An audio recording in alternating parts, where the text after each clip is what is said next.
नमस्कार दोस्तों, स्वागत है आप सभी लोगों का एक बार फिर से। सबसे पहले तो मैं आप सभी दर्शकों को बताना चाहूंगा, दिखाना चाहूंगा, वीडियो में यह बीज को देख लीजिए। चमत्कारों से भरा हुआ यह बीज है और यह बीज आपको मैं जो दिखा रहा हूं यह बहुत ही आसानी से आपको मिल जाएंगे। अगर आप गांव में रहते हैं तो एक पौधा है, उनका यह बीज है, चमत्कारों से भरा हुआ है। आज मैं आप लोगों को इन्हीं का दिव्य एवं चमत्कारिक प्रयोग बताऊंगा और इसका आयुर्वेदिक लाभ भी बताऊंगा। तो वीडियो को ध्यान से देखना, आज जरा से भी वीडियो को मिस मत करना, क्योंकि आज की जो जानकारी है बहुत ही सुंदर है। आज की जो वीडियो का विषय है बहुत ही सुंदर है। अगर आप जो है आज के वीडियो को मिस कर देते हैं, कम से कम आप जो है अपना 5 से 7 मिनट का बहुमूल्य समय नहीं देते हैं, तो इसमें आपको ही नुकसान होगा। क्योंकि दर्शकों, कोई भी जो जानकारी होती है वह बिल्कुल ही व्यर्थ नहीं जाती है। अभी नहीं तो आगे चल करके बाद में वह जो है काम जरूर आते हैं। सबसे पहले तो आप जो यह बीज को देख लीजिए, कुछ इस प्रकार से ये बीज है। फिर मैं आप लोगों को बाद में इसके पौधे की पहचान कराऊंगा। बहुत से लोगों को यह बीज देख करके समझ में आ गया होगा कि इसको रगड़ने से इसमें आग जैसा तीपन आ जाता है, अर्थात इसमें आग जैसा जो गर्मी होती है वह आ जाती है। ध्यान से देखिएगा, इसमें एक प्रकार से कहा जाए घर्षण करने से एक प्रकार की गर्मी आ जाती है और किसी को टच कराते हैं तो वह आग का अनुभव कराता है। तो यह बीज चमत्कारों से भरे हैं। इसके अंदर में कौन कौन सी चमत्कारिक गुण पाई जाती है, कौन कौन से आयुर्वेदिक प्रयोग पाए जाते हैं, धार्मिक में इसका क्या लाभ है, इसे क्या प्रयोग में लाए जाते हैं, सारी जानकारी आज की इस वीडियो में आप लोगों को, सारे दर्शकों को विस्तार से बताऊंगा। सर्वप्रथम तो हमें गर्व होना चाहिए कि भारत भूमि में आज भी हमारे घरों के आसपास में इस प्रकार के पेड़ पौधे पाए जाते हैं जो कि हमारे लिए काफी कीमती है। यह चमत्कारों से भरे हुए हैं, लेकिन इस जानकारी के अभाव में यूं कहूं तो कोई लोग जो है सही तरीके से हमें दिशा निर्देश नहीं देते हैं। तो ये पेड़ पौधा केवल हमारे लिए घास फूस ही रह जाते हैं, साधारण पौधे ही रह जाते हैं। और अधिकतर देखा जाए तो मैं जो यह बीज दिखा रहा हूं, यह इसके जो फल होता है, इसके जो एक प्रकार के फल होता है, यह उसी के अंदर में इसका बीज पाए जाते हैं। इसके अंदर में काफी कांटा पाए जाते हैं, इसके फल के अंदर में काफी कांटा पाए जाते हैं। इसके जो पौधे हैं इसके अंदर में भी काफी कांटा पाए जाते हैं। यह जो पौधे यह कटेला होता है। और सभी दर्शकों को बताना चाहूंगा, जिस पौधे में जितना ज्यादा कांटा होता है, जिस पौधे में जितना ज्यादा कटेला होता है, जो पौधा होता है दोस्तों, वह जितना कटेला होता है वह बहुत ही ज्यादा आयुर्वेदिक एवं चमत्कारिक गुण से भरे होते हैं। क्योंकि आप सभी दर्शकों को जरूर पता होगा, जो गुलाब की फूल है कितना खूबसूरत होते हैं, कितने अच्छे होते हैं, और उसे प्राप्त करने के लिए कितना कठिन हमें जो है सामना करना पड़ता है, क्योंकि उनके आसपास में बहुत सारे कांटे होते हैं। इसी प्रकार से ये जो चमत्कारिक पेड़ पौधे हैं, इसके अंदर में भी बहुत ही चमत्कारिक लाभ होते हैं, इसके अंदर में बहुत ही दिव्य गुण होते हैं। इसलिए इसका सुरक्षा करने के लिए आसपास में बहुत सारे कांटे होते हैं, ताकि कोई भी व्यक्ति या फिर कोई भी जो जंगली जानवर है या फिर जो भी पशु है उसे साधारण समझ करके ना खाए या फिर उसे नुकसान करने से बचे। तो इसका कौन कौन सा प्रयोग करना है और इसका नाम जान लीजिए। तो सर्वप्रथम इसका नाम है करंज। ध्यान से देखिए, इसे करंज के नाम से जानते हैं। बिहार में इसे करंजवा के नाम से जाना जाता है। कई जगह में इसे लता करंज के नाम से भी जाना जाता है। इसे तेलुगु में कागू के नाम से जानते हैं। इसका हिंदी नाम पापर है। यह बीज देख करके पहचान लीजिए, शायद आपको समझ में आ जाएगा कि इसे आपके यहाँ किस नाम से जाना जाता है।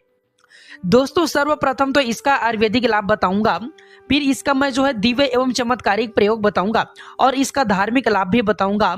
दोस्तों, आयुर्वेद में इसके 4 से 5 लाभ बताऊंगा जो कि आपको आगे चल करके काम आते हैं। क्योंकि आयुर्वेदिक पेड़ पौधे के लाभ जो सीख जाएंगे तो आप कभी भी बीमार नहीं पड़ेंगे। यानी पेड़ पौधे से बहुत सारी बीमारियों के स्वतः ही आप जो उपचार कर सकते हैं। आप इस प्रकार के जानकारी को सीख करके वैद्य का भी एक प्रकार से काम कर सकते हैं, लोगों का भला भी कर सकते हैं, पुण्य भी प्राप्त कर सकते हैं, और दोस्तों आप जो अपने रोजी रोटी भी निकाल सकते हैं। लेकिन उससे पहले दोस्तों, अगर आपने अभी तक चैनल को सब्सक्राइब नहीं किया है तो आप जो है हमारे चैनल को सब्सक्राइब कर लीजिए और सच्चे दिल से कमेंट बॉक्स में लिखे हर हर महादेव, ओम नमः शिवाय। दोस्तों मेरे चैनल बनाने का एक ही मकसद है, सबका भला हो, सबका कल्याण हो। अगर हमारे वीडियो को देख करके किसी भी एक का भला होता है तो मैं अपने आप को कृतार्थ समझता हूँ, मैं अपने आप को सौभाग्यशाली समझता हूँ। इसलिए दोस्तों आप जो है हमारे चैनल को सब्सक्राइब जरूर करें ताकि अच्छे से अच्छे वीडियो का नोटिफिकेशन जो है आपको सबसे पहले मिल सके। दोस्तों गंजापन में इसके जो बीज होता है, इसके बीज से जो निकला हुआ तेल है, इसके बीज से जो निकला हुआ तेल से अगर गंजापन हिस्से पर मालिश किया जाए तो आपके जो झड़े हुए बाल है वह पुनः धीरे धीरे उगना शुरू हो जाते हैं। इसमें समय लगता है, 4 से 5 महीने का समय लगता है, लेकिन पूरी तरीके से आपके जो झड़े हुए बाल है वह पुनः सर पर आ जाते हैं, क्योंकि आयुर्वेदिक दवा धीरे धीरे से काम करते हैं लेकिन 100% दोस्तों काम करते हैं। तो गंजापन दूर करने के लिए इसके जो बीज होता है दोस्तों, इसका दूसरा प्रयोग बता रहा हूं। इसके जो बीज होता है, सरसों का तेल होता है, ये दोनों को मिला करके मालिश करने से गंजे सर पर बाल आते हैं। इसके बाद यह दांत दर्द का रामबाण दवा है, इसके बीज को जला करके भस्म तैयार कर लीजिए। ध्यान से सुनिए, इसके बीज को जला करके भस्म तैयार कर लीजिए और इस भस्म को आपके जिस हिस्से में दांत में दर्द हो रहा है उस हिस्से में आप जो है दोस्तों इसे लगाइए तो ये दांत की कीड़े को तत्काल मारता है और किसी भी प्रकार से जो पारिया के कारण, दांतों में सड़न के कारण या फिर दांतों में बैक्टीरिया के कारण किसी भी कारणवश अगर आपके दांतों में दर्द बना हुआ है तो वह दर्द को जड़ से समाप्त कर देता है, वह दर्द जो है जड़ से समाप्त हो जाता है। इसी के साथ दर्शकों, आप में से अधिकतर लोग ऐसे हैं जिन्हें खांसी की भी समस्या जरूर आता होगा। जो छोटे बच्चे हैं, खास करके खांसी अधिक आता है तो ग्रामीण इलाकों में आज भी इसका प्रयोग कराते हैं। हमारे गुरु भी कहा करते थे कि 1 से 3 ग्राम इसके जो बीज है, इसके चूड़ा को अगर आपको भी अस्थमा की समस्या है तो लंबे समय से आपकी खांसी भी ठीक नहीं हो रही है, सांस फूलते हैं, तो 1 से 3 ग्राम इसके बीज के चूड़ा को मधु के साथ मिला करके, मधु किसे बोलते हैं तो शहद, जिसे हम अंग्रेजी में बोलते हैं हनी, तो इसके बीज का चूड़ा और मधुरस ये दोनों को मिला करके चाटने से किसी भी प्रकार के खांसी हो, जैसे कि कुकुर खांसी, काली खांसी या फिर अस्थमा के संबंधित समस्या है, अस्थमा के जो बीमारियां है या फिर सांस फूलने वाला जो भी समस्या है, सारी समस्या ठीक हो जाते हैं। इसका 3 से 4 दिन प्रयोग करना होता है। अस्थमा में थोड़ा लंबे समय आपको लगेगा लेकिन खांसी 3 से 4 दिन में यह ठीक कर देता है। पुरुषों के लिए तो यह बहुत ही ज्यादा शक्तिवर्धक है। अगर आपको शारीरिक कमजोरी है, अगर आपके जो शरीर है वह बहुत ही ज्यादा कमजोर है या फिर बिस्तर पर आप जो है बिल्कुल कमजोर सा महसूस करने लगते हैं, तो इसके 4 ग्राम बीज का सेवन आप जो है, इसके 4 ग्राम बीज का सेवन रात को जो है करने से शरीर की जो कमजोरी है बिल्कुल ही दूर हो जाती है। मतलब आप जो है रात के समय में इसकी 4 ग्राम बीज का सेवन करें तो जो आपके शरीर की कमजोरी है वह बिल्कुल ही दूर हो जाती है और पौरुष शक्ति की में जो है आपके जो है पौरुष शक्ति में शरीर में जो है दौड़ने लगती है, मतलब आपके जो शरीर है दौड़ने लगती है।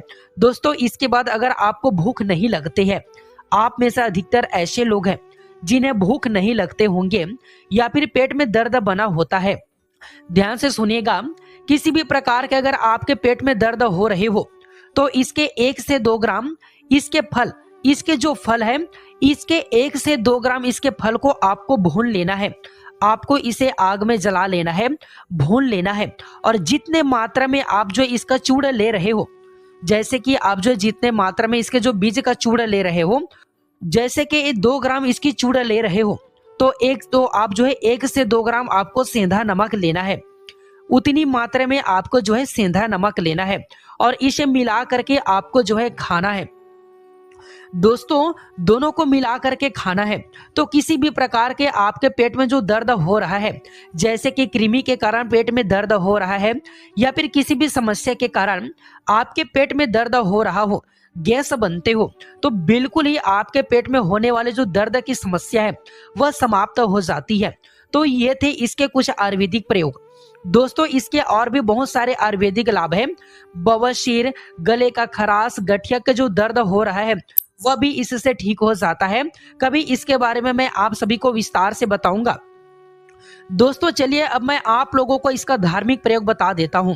वनस्पति शास्त्र के अनुसार अगर किसी को पीलिया की बीमारी हो या फिर सूर्य संबंधित पीड़ा हो, ध्यान से सुनिएगा दोस्तों, क्योंकि सूर्य को ग्रहों का राजा भी कहा जाता है। नवग्रह में जो राजा कहे गए हैं आदित्य भगवान सूर्य नारायण।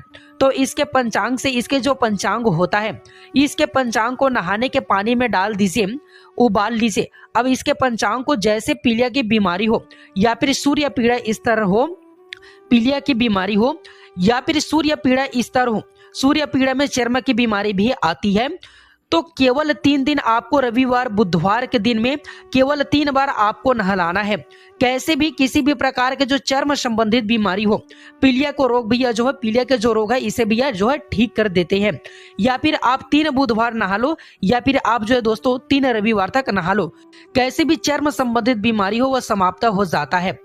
दोस्तों इसके बाद स्थिर ग्रह को जागृत करने के लिए, जैसे कि आपके जो कुंडली में ग्रह की स्थिर हो गई है, आपके जो ग्रह है दोस्तों वह जो है स्थिर हो गया है, आपके भाग्य साथ नहीं दे रहा है, आपके भाग्य चमक नहीं रहा है, आप जो रोजी रोटी के एक प्रकार के जो साधन होते हैं, आपके जो है रोजी रोटी के एक प्रकार से जो है साधन होते हैं दोस्तों बिल्कुल ही स्थिर चल रहे हैं, तो आपको करना क्या है, स्थिर ग्रह को मजबूत करने के लिए आप जो है देख सकते हैं बीज, इसका बीज का प्रयोग करना है।